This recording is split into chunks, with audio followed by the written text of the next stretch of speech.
It says in Isaiah chapter 51, Psalm from verse 1, "Listen to me, you who follow after righteousness, you who seek the Lord. Look to the rock from which you were hewn, and to the hole of the pit from which you were dug.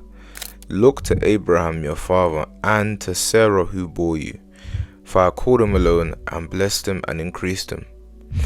The Lord just brought this to my attention, because when the Lord first gave me the scripture, I was in a season of the wilderness, and I remember I was very much isolated.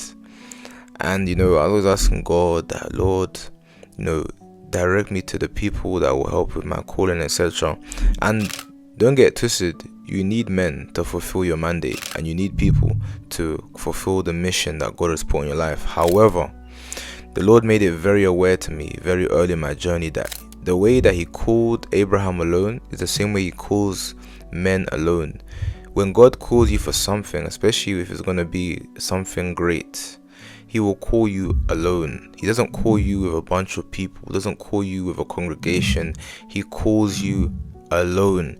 And if you don't realize that, you can get lost in this phenomenon of church culture, of people, like buddy, and it's great. Don't get me twisted, I love it. It says how beautiful it is when the brethren come and worship together. However, you have to really see the silver lining between, am I just doing church, or do I actually have a personal walk with God?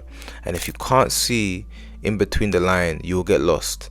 So I just want to bring that to somebody's attention. Remember, the God deals with men individually. He doesn't deal with men as a congregation. And if you lose focus on your individual calling, you'll get lost in the wave.